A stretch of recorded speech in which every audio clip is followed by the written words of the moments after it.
सभी प्रेमी को हरिओम राम राम।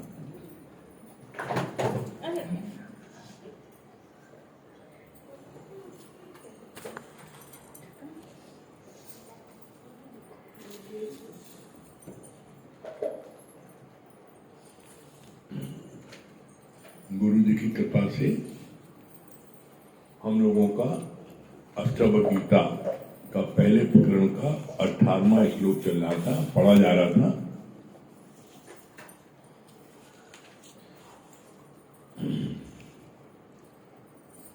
अठारहवें श्लोक में क्या पढ़ा गया था कल?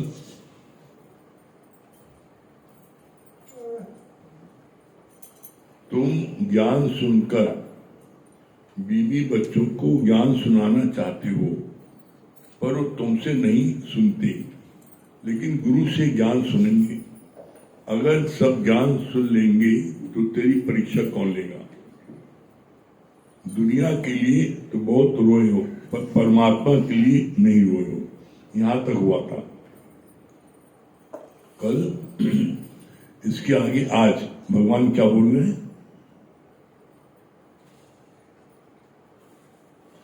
असुवन जल सींच सींच प्रेम बेल बोई। गुरु के पास से एक ही बात ले जाना कि वृत्ति गुरु से सदैव जुड़ी रहे, ऐसी वृत्ति अखंड में जागती रहे। जैसे प्रेमिका एक मिनट के लिए भी नहीं भूलती, हेरी मैं तो प्रेम दीवानी, मेरो दर्द न जाने कोई। इस दुख कष्ट से दुनिया के कष्ट भूल जाते हो। इस दुख कष्ट से दुनिया के कष्ट भूल जाते हो। बिसर गई सब बात पराई, जब से साधु संगत है पाई। क्या बोला? जब से साधु संगत पाई तो क्या हुआ? बिसर गई सब बात। दुनिया की जितनी बात है मैं मेरे की, और सत्संग में आने के पहले आप कौन सी बात करते हो? हाय हमारे घुटने में दर्द हो रहा है, हमारा बेटवा कहना नहीं मान रहा है, हमारा पति हम बहुत डांटत है।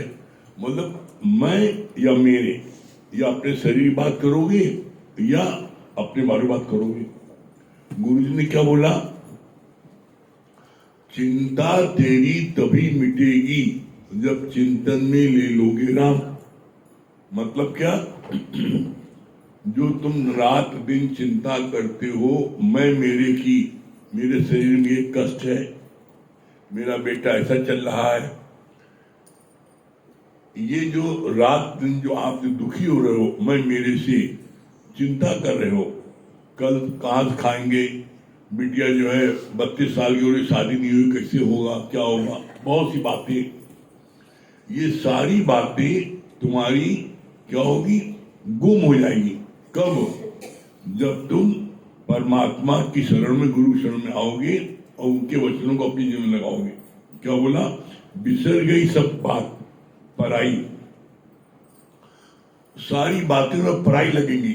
जब तुम ये आत्म ज्ञान ले लोगी तो तुम्हें सारी बातें पराई लगेंगी, कोई बात तुम्हें लगेगी नहीं। तो मुख्य बात क्या बोली? जब तुम गुरु की शरण आओगी, परमात्मा शरण आओगे, गुरु के वचन को अपने जीवन में लगाओगे, तो तुम्हें मैं मेरे की सारी बीमारी दूर हो जाएगी।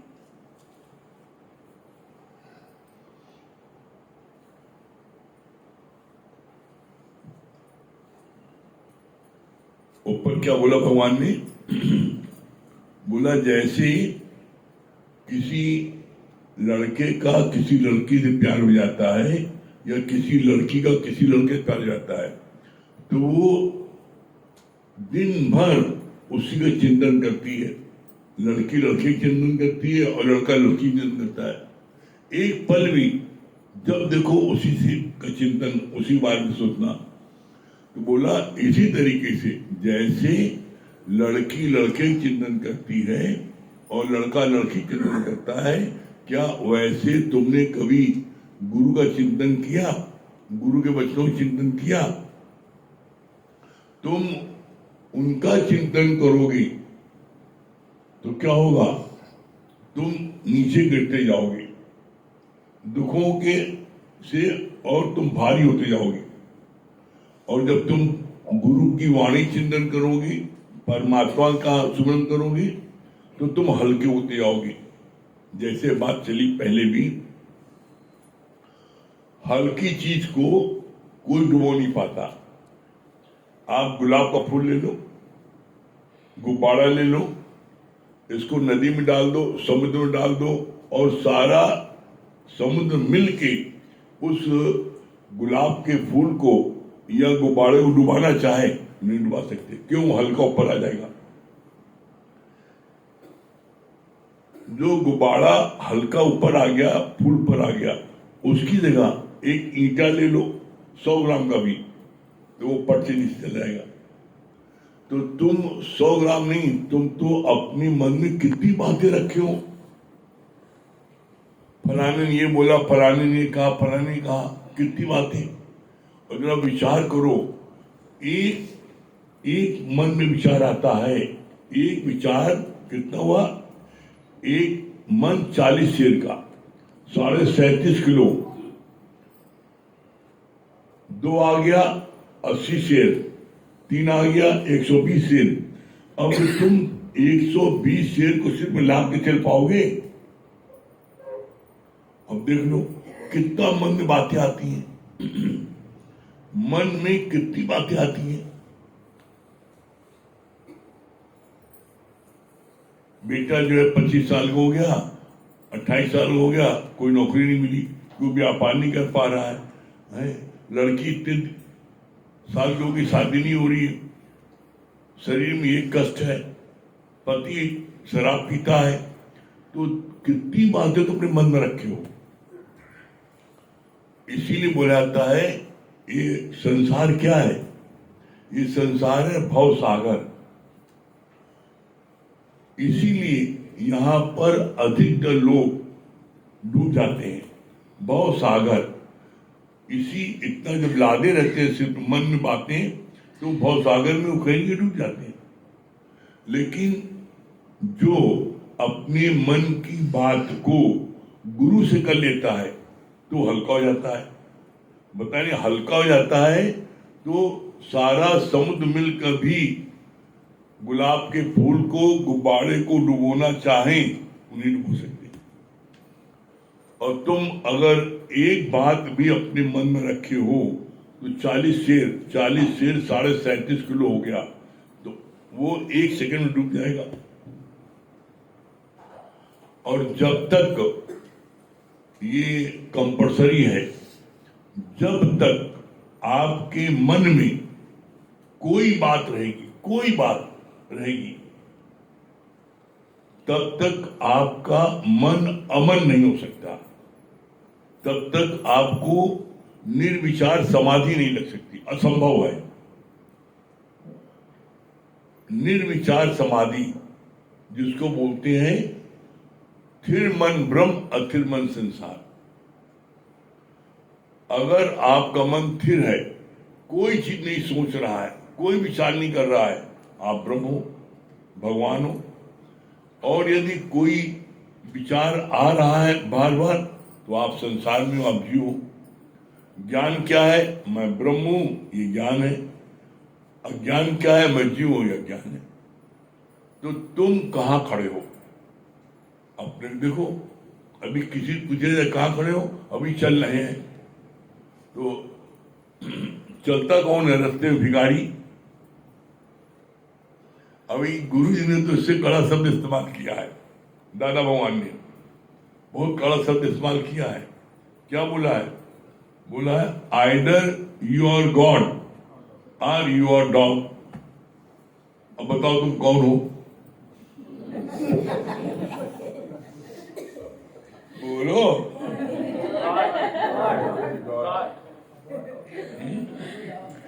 लेकिन गॉड उठकर रियलाइजेशन करते हो तो गॉड में तो वो है जिसको निर्विचार समाधि आ जाए। निर्विचार समाधि में रहते हो। अभी 100 रुपए गिर जाए तो मोड़ी बाहर को गार्ड से डाल हो जाओगे। परिस्थिति आने पर तब पोल खुलती है, और आप कहां खड़े हो इसका गुरुजी ने बहुत सुंदर आपको पहचान दे दी है। आप अपने को पहचान लो। क्या पहचान दे दी है? जैसे सामने घड़ी लगी है, घड़ी में 3 सुई है, 1 सेकंड की है, 1 मिनट की है, 1 घंटे की है। जो अज्ञानी है, मूर्ख है, सत्संग नहीं आता है, उसका हर सेकंड में मन चलता है। जैसे सुई चल रही ना, पट पट पट पट, वैसे उसका मन ऐसे से चलता है दिन भर। ये न हो जाए, ये न हो जाए, ये न हो जाए, ये हो जाएगा का मतलब वो किसी बात में स्थिर 1 मिनट नहीं रह पाता। ये है अज्ञानी। जो सत्संग नहीं लेते हैं, घोर अज्ञानी अहंकारी है। इसके बाद आती है मिनट वाली सुई।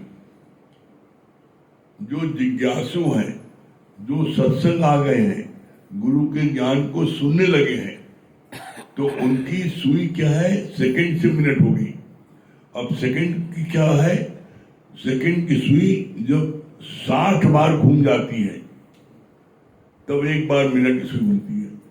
अज्ञानी का मन जब 60 बार से घूमता है तब जिज्ञासु का 1 बार घूमता है। इसके बाद आती है ज्ञानी की। ज्ञानी जो है उसकी सुई घंटे वाली।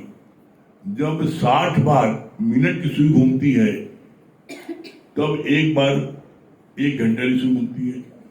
तो जो ज्ञानी होता है उसका मन भी चलता है, लेकिन वो जो है बिना किसी की सहायता से अपने को भी खड़ा कर लेता है।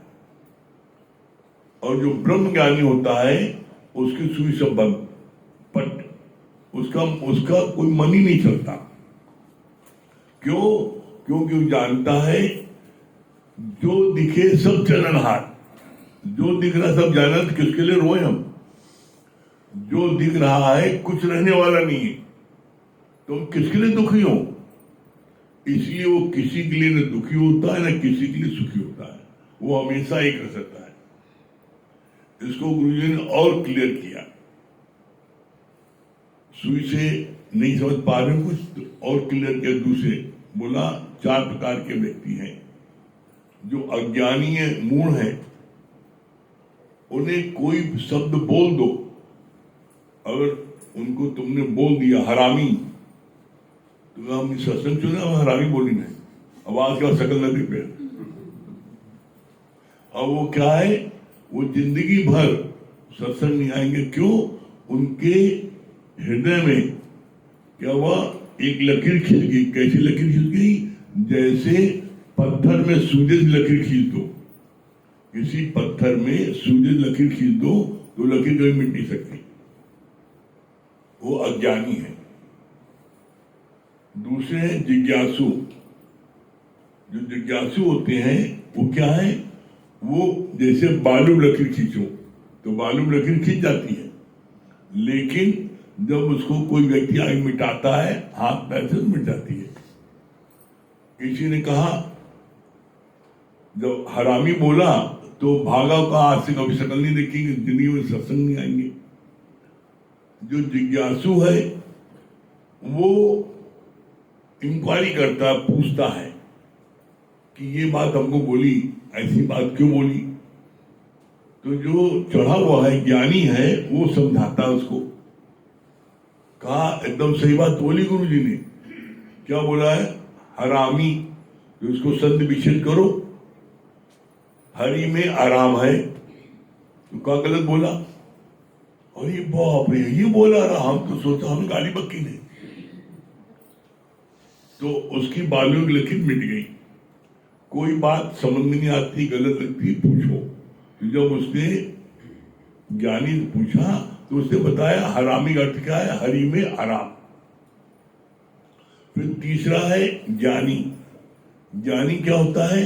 जैसे पानी में लकीर खींचो तो पानी में लकीर खींचती जाती है, आगे लकीर खींचती आती है और पीछे मिटती जाती है।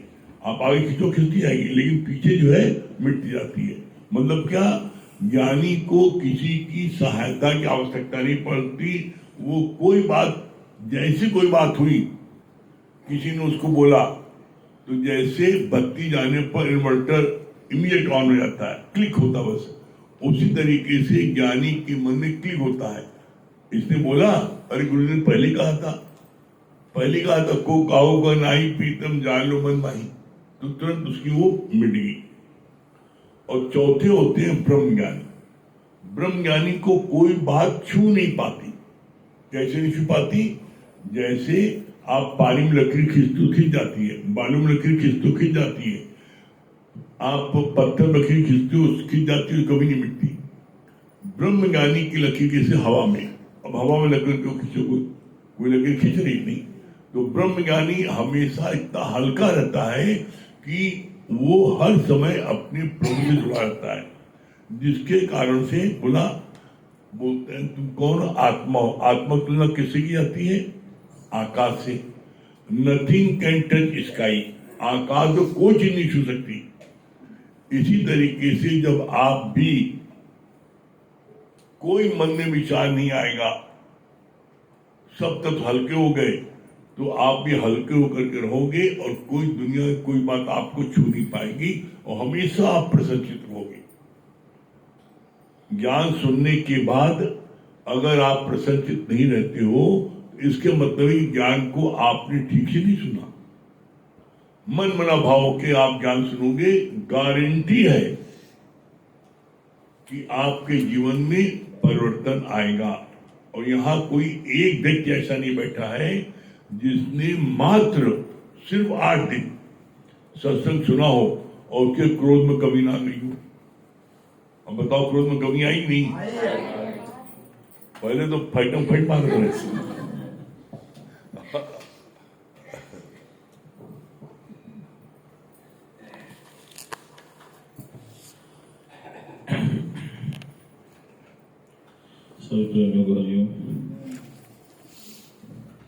जैसे अभी पूछा क्रोध में कमी आई कि नहीं आई, अगर पहले कोई पूछता था क्रोध आया कि नहीं है, तो वह बहुत क्रोध आया, भाग जरा बहुत मारेंगे।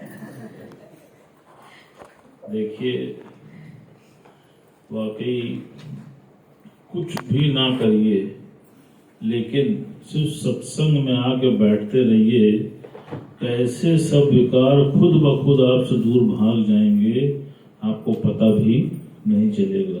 जैसे कई बार बात चली है कि एक बाल्टी गंदा पानी तुम नल के नीचे ला के रख दो, तो क्या होता है? जब उसकी टोटी खोल देते हो और तेज धारावत पानी जब बाल्टी में जाता है, तो कुछ देर के बाद अंदर भरा हुआ सारा गंदा पानी बाहर निकल जाता है और अंदर स्वच्छ पानी रह जाता है।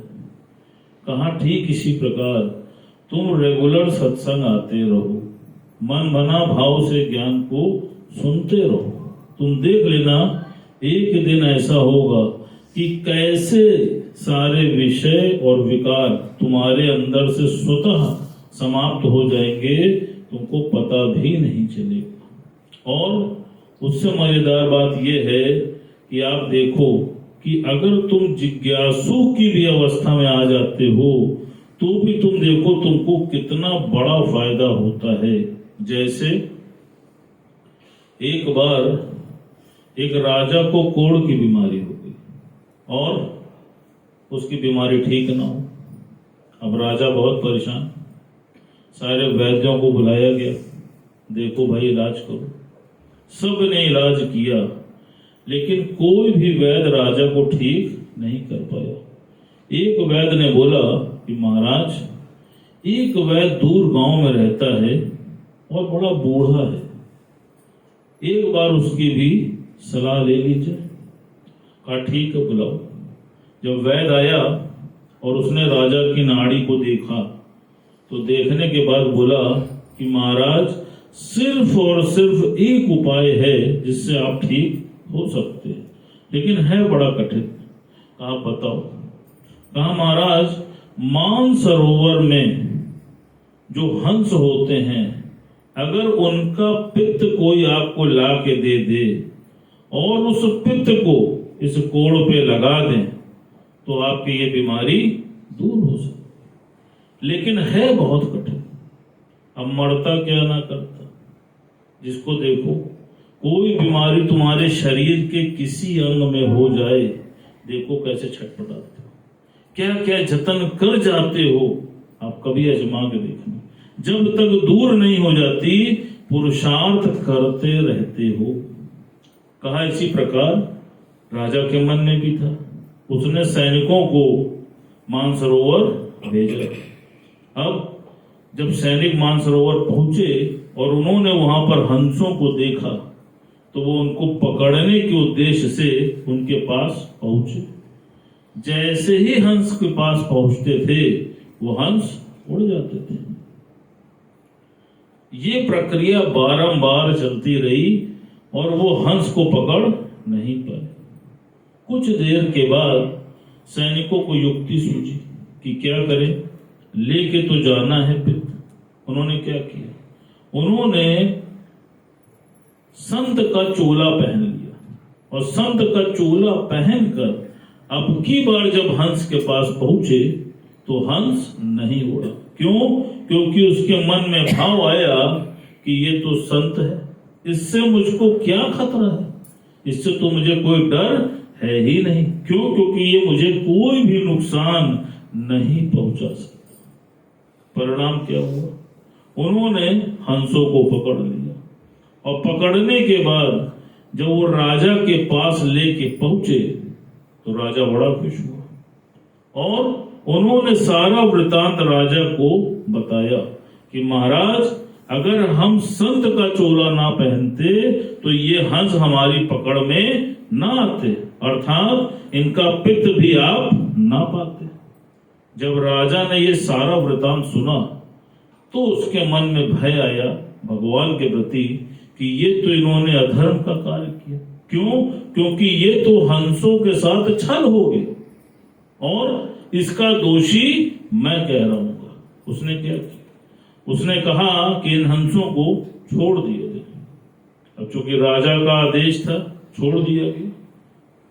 कुछ दिन के बाद कोई दूसरा वैद्य उस राज्य पे आया और उसने कोई दवा राजा को खिलाया, उसके पश्चात उसका कोढ़ ठीक हो गया। इधर वो जो सैनिक जो लेके आए थे हंस को, उनके मन में भाव आया कि अरे सिर्फ संत का चोला पहनने मात्र से सोचो कि उन पक्षियों का भी भाव बदल गया। तो अगर हम सचमुच के संत बन जाएं तो आप सोचो कि हमारा जीवन भी बदल जाएगा और सबका भाव मेरे प्रति भी बदल जाएगा। आज आप देख लो, जितने यहां बैठे हो अपने से बात करके देख लेना। आज से पहले जो लोग तुमसे उल्टा चलते थे, परेशान करते थे, गाली बकते थे, प्रताड़ित करते थे, हर समय तुमसे किसी न किसी बात पे कुंठित रहते थे, आज वही लोग तुमको किसी प्रकार की कोई भी पीड़ा देने में भयभीत होते। क्यों होते? क्यों? क्योंकि उनका अंतर्मन उनसे कहता है कि ये परमात्मा के करीब आ चुका। आप सोच के आज उनका नजरिया आपके प्रति पुराना वाला नहीं होता है। आज वो ये सोचते हैं कि भले ही मैं नहीं जा पाता, लेकिन ये व्यक्ति तो सत्य के मार्ग में जा रहा है। मैं आसक्तियों से बंधा हूं, लेकिन ये तो आसक्ति छोड़ के आगे बढ़ रहा है। आज आप देखो कैसे दुनिया में एक एक व्यक्ति का नजरिया आपके प्रति बदल गया। आपने करा क्या? सिर्फ आपने सत्संग को समय दिया, परमात्मा की ओर अपनी वृत्ति को बढ़ाया, अपने कदमों को बढ़ाया। आज आप जिज्ञासु की अवस्था में हैं, लेकिन उसके बाद भी दुनिया में आप सोचो आपको संत की उपाधि मिल गई। और कितने ब्रह्म ज्ञानी होते हैं, कितनी कठिन तपस्या करते हैं, उसके बाद जाके वो इस उपाधि को पाते हैं। लेकिन आपने गुरु वाक्य सत्यम करके सिर्फ गुरु के मार्ग पर आगे बढ़ गए। आज आप देख लो जीवन में कितनी शांति आ गई, कितनी पॉजिटिव थिंकिंग आ गई, कितना संतोष आ गया, कितना उत्साह आ गया कि नहीं आ गया? बताओ, लोगों का नजरिया बदल गया कि नहीं बदल गया? इधर वालों के लिए लग रहा नहीं बदल रहा, मैच चल रहा है जी। जोर से बोल तो वहां तक आवाज जाए, नहीं समझ लो परीक्षा हो जाएगी। आप सोचिए, सबसे बड़ी चीज ये, आप दुनिया में यहां आने के पहले हर इंसान को एक्सप्लेनेशन देते थे, भैया हम ऐसे नहीं ऐसे हैं, हम ऐसे नहीं ऐसे हैं, हमने नहीं किया, लेकिन कोई नहीं मानता था। लेकिन जब से तुम गुरु के बच्चे बने, आज आप देख लो, तुम कुछ भी कहते भी नहीं हो, लेकिन उसके बाद भी लोगों का नजरिया तुम्हारे प्रति कितना सॉफ्ट हो गया, कितना अच्छा हो गया। पहले तुम दो को नहीं समझा पाते थे, आज 200 मिलके भी तुम्हारे पीछे लगे रहते हैं। क्यों? क्योंकि उनके मन में ये भाव है कि ये सत्य के मार्ग पे आगे चल रहा है। अब बताओ क्या करना? सत्य के मार्ग पे चलना है। वेरी गुड सुशील भैया, दोनों हाथ उठा दिए, बहुत से।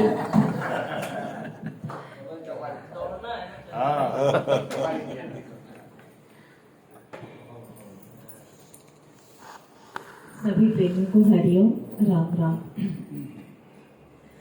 ये जग दीवानों की बस्ती, देखा सोच विचार देखा, पागल सब संसार देखा, पागल सब संसार।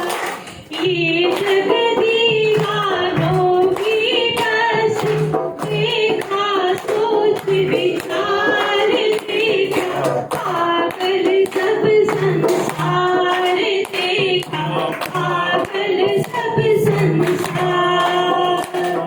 कोई देखा धन का पागल, पूजा करता धन की। कोई देखा धन का पागल, पूजा करता धन की। धन कारण सब चैन गवाया, शांति तजदी मन की।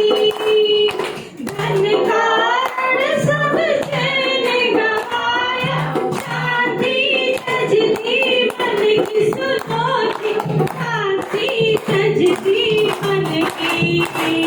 लाख लाख माला जोड़ी, और जोड़ जोड़ गया हार देखा, पागल सब संसार देखा, पागल सब संसार। ये जग दीवानों की बस्ती, देखा सोच विचार देखा, पागल सब संसार देखा, पागल सब संसार। कोई देखा रूप का पागल, यौवन का मतवाला। कोई देखा रूप का पागल, यौवन का मतवाला। पल पल जाए बीत जवानी, जीवन है ढल जाना। पल पल जाए बीत जवानी, जीवन है ढल जाना। सुनोगी जीवन है ढल जाना। जिस यौवन का मान करे, उस यौवन के दिन तार देखा, पागल सब संसार देखा, पागल सब संसार। ये जग दीवानों की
सब संसार देखा, पागल सब संसार।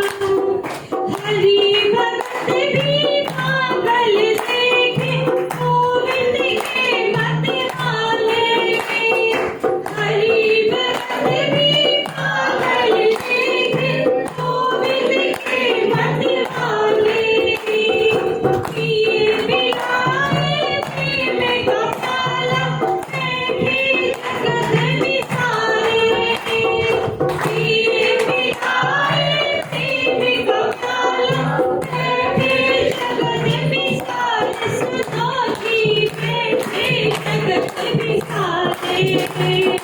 मैं भागू मोही पागल मैं, तेरे नहीं खुमार देखा, पागल सब संसार देखा, पागल सब संसार। कोई झूठे ज्ञान का पागल, पढ़ पढ़ नैन गवाए। कोई झूठे ज्ञान का पागल, पढ़ पढ़ नैन गवाए। प्रेम बिना कभी ज्ञान नहीं मिलता, पागल समझ न पाए। प्रेम बिना कभी ज्ञान नहीं मिलता, पागल समझ न पाए। सुनो जी पागल समझ न पाए। मैं मांगू मोही पागल मैं, तेरे नहीं खुमार देखा, पागल सब संसार देखा, पागल सब संसार। जग दीवानों की बस्ती, देखा सोच विचार देखा, पागल सब संसार देखा, पागल सब संसार देखा, पागल सब संसार। हाँ, क्या काटते भैया, क्या बता रहे बेटा? नहीं हम गुरु जी हमें बात अच्छी लगी अंकल की कि हमें हमेशा सत्य के मार्ग में चलना चाहिए। और आंटी के भजन में कहा है ना कि प्रेम के बिना हमें ज्ञान नहीं मिलता है।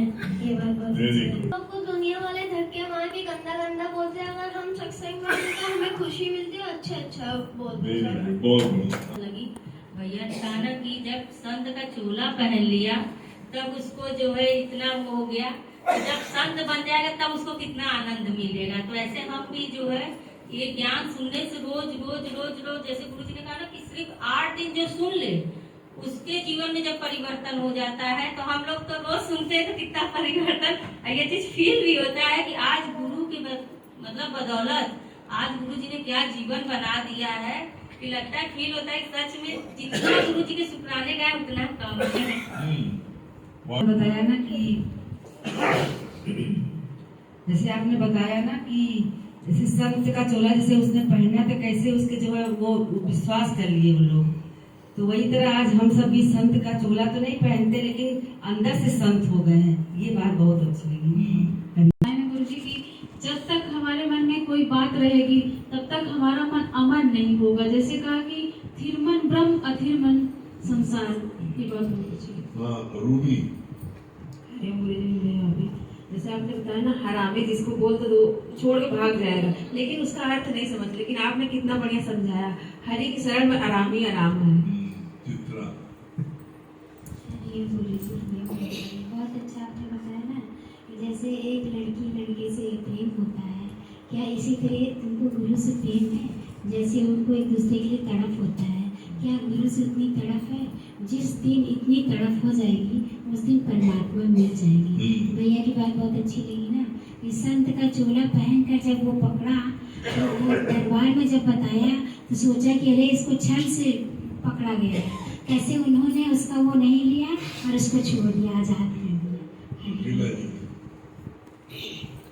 हरिओम भैया बहुत अच्छी बात लगी ना कि पहले हम लोग क्या थे, जैसे आपने बताया ना 3 प्रकार घड़ी के, पहले हम लोग सेकेंड क्रिया थी। सच में उसी तरीका लगता था कि हम ही करने वाले हैं, हमेशा सेकेंड क्रिया के जैसे मन एकदम चलता रहता था। लेकिन आज गुरु जी आपकी शरण में आने के बाद जैसे कहे नहीं मिथ्या है, ये चलनहार है, रोज रोज सुन सुन करके जैसे लगता है ये पक्का हो गया। सच बता रहे गुरुजी, अब ऐसा लगता है ना कि ये सब दुनिया की बातों के लिए मन ही नहीं चलता। बस खाना बनाना है, खाना है, सत्संग सुनना है, सत्संग क्या होगा क्या नहीं होगा ये तो हम अपने तेरे जीवन में परिवर्तन कि क्या करेंगे ये सब चीज चलता है, दिमाग में आता ही नहीं ये सब बात। अब पहले ये सब बात बहुत आती थी, कोई थोड़ी सी बात कह दे तो जैसे लगे कि कहते नहीं घाव बनता नहीं है, लेकिन मन में हमने सोच लेते थे। आज वही बात जैसे लगता है हवा में उड़ जाए। अब कोई बात कितनों बड़ी कह देते, हम सोचते हैं गुरुजी अपनी जीवन का अनुभव बताते हैं, हम सोचते हैं उससे राग करे द्वेष करे, लेकिन हम उस जो जैसे वो कर रहे वैसे हम कर ले नहीं कर पाते हैं गुरुजी। हमारा मन जो है ना इसे चलने लगता है, वो गलत करने ही में चलने लगता है। जैसे आपने बोला ना कि लड़की है हमेशा प्रेम में लड़के का चिंतन करती है, लड़का लड़की करता है, उसी तरह अगर हम परमात्मा का चिंतन करेंगे तो हम गुब्बारे की तरह हल्के हो जाएंगे और हमें कोई डुबो नहीं सकेगा। वही मिलेगी जब चिंतन है। हम लोग हर समय क्या करते हैं, जगत में रह के मैं मेरी की लगी रहती, लेकिन वही कहते नहीं, आपने कहा कि बिसर गई जब राम, जब आप अपने प्रभु को चिंतन करेंगे तो कोई बात सही बात है भैया की एक बात लास्ट में बोला ना कि अब कोई भी कुछ बोलता है तो उससे बोलने से पहले उसको समझना पड़ता है कि हम किसको बोल रहे हैं, क्योंकि हम केवल सत्संग आ रहे हैं, सत्संग के आने मार्ग से भी उसका मुख अपने आप शांत हो गया, ये चेंजिंग है। हरिओम गुरु जी, जो जिज्ञासु होता अगर उसको कोई कुछ बोल देता है तो बालू की तरह उसका लकीर खिंच जाती है उसके मन में, जैसे मिट्टी भी जाती है, अगर कोई उसको समझा दे तो पीछे पीछे वो मिट्टी भी जाती है। डूब जाएगा। इसी तरह हमारा मन है, 40 किलो बोझा ले चल रहे हैं तो डूब जाएंगे। हल्का करने के लिए गुरु शरण में रहेंगे, सत्संग रहेंगे तो गुलाब के फूल बैलून की तरह बताया कि जब परिस्थिति आती है तब स्थिति का पता चलता है कि एक बार हो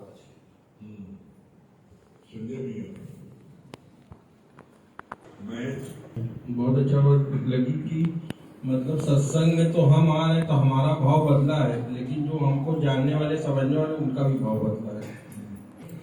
हरिओम गुरु जी, आपने बताया ना कि हल्की चीज डूबती नहीं, इसी तरह अपने मन की कोई बात है गुरु से मिलकर हल्की हो जानी चाहिए।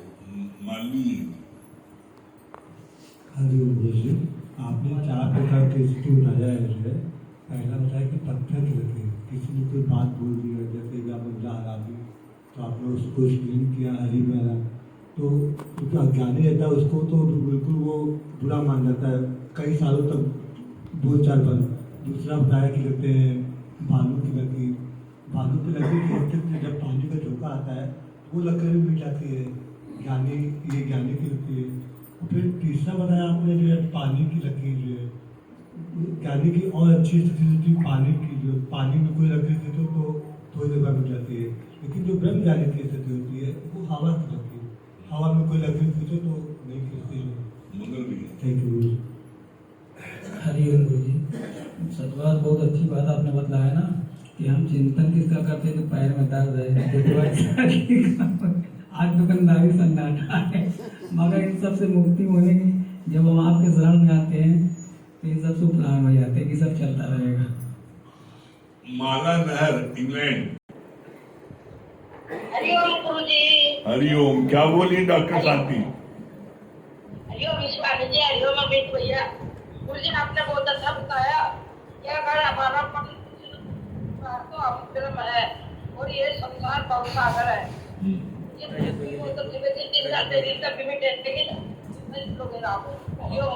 रजत भैया जयपुर।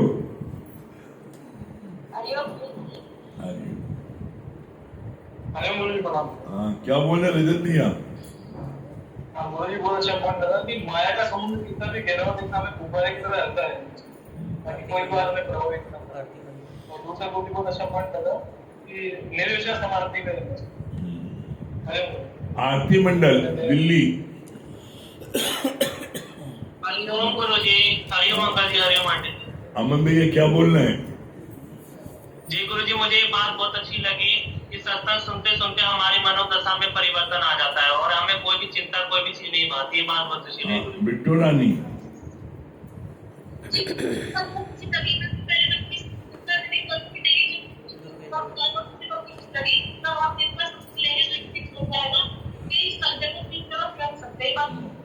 दुर्गेश भैया दिल्ली। हरिओम गुरु जी। हरिओम अंकल जी, हरिओम। हरिओम। हरिओम गुरु जी। हाँ, क्या बोल रहे हैं दुल्हन भैया? हरिओम भैया जी, हरिओम भाभी जी। मुझे आपकी फोटो नहीं आ रही है। मेरी फोटो नहीं आ रही।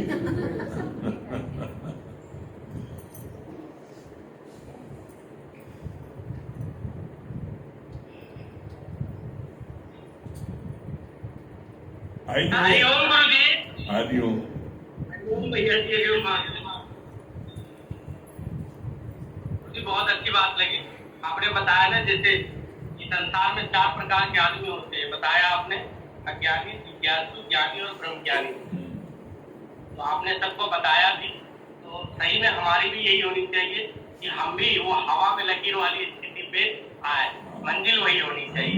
ये बात बहुत अच्छी लगी, भैया ने बताया बहुत अच्छी बात कि जैसे संत के, हम लोग अभी संत नहीं बने हैं, लेकिन संत के सिर्फ संग किया है हमने, तो आज हक मान सम्मान मिलता है जैसे संतों को मिलती है।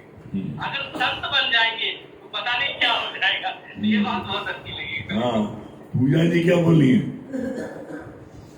मुझे ये बात बहुत अच्छी लगी ना कि जब हम सत्संग आते हैं और सत्संग सुनते हैं मनमना भाव से, तो कैसे हमारे सारे विषय विकार खत्म हो जाते हैं। और हमें जो है अपने मन को भारी करके नहीं रखना है, जहाँ हम भारी हुए वहीं पर हमारे जो पास में विषय विकार है वो हम पर हावी होने लगते हैं। ये बात एक स्टेंजा सुनाइए भजन का।